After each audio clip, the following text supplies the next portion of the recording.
Hey everybody, I'm Scott Brower, Mackey Plastic, Ice Team and Clam Pro. I want to talk to you a little bit about preseason scouting today.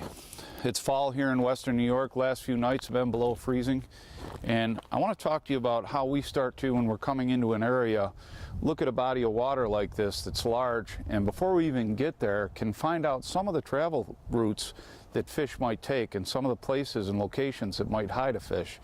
So we're going to talk specifically today about travel corridors, pockets and weeds, how the bait fish, the predator fish, whether they're panfish or predators that feed on them, and what that interconnectedness of the highway that happens below the ice as soon as it freezes. So meet me over at the picnic table. We're going to talk about this today.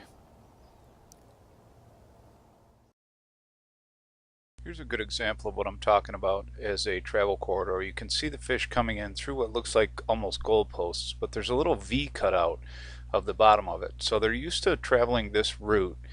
They're safe on both sides from predators, a lot of thick, heavy weed cover. So this is typically what you would look for if you're looking through an underwater camera to try to find what direction the fish are coming through. And then we fish them in that height. So here's what a typical pocket looks like. There's a travel corridor in the back corner. It's the bright spot that's there. The fish were funneling in and out of here to look for zooplankton and food the entire time. This is a typical view of what it would look like at a honey hole. What we have here is what you would consider a typical fishing map. It shows good outlines and details on a lake. It shows, points, and it shows islands, and it shows all different types of depth structure. We're talking about the finite details today, and the finite details are what happens specifically inside of a body of water from year to year. These maps may be 10 or 15 years old, which shows you good information on how to find that structure, but it really isn't the complete picture of what's currently going on in a lake.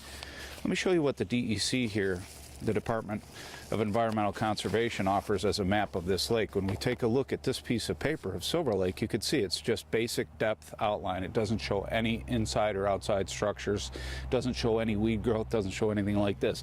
So here's what my tip of the day is today.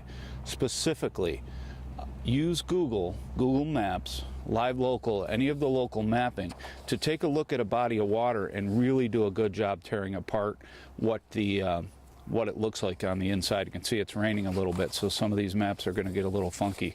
I'm going to tip this one up here. You can see that this is the edge line. How you would find where you are in the wintertime is look at the structures that are happening on the shoreline.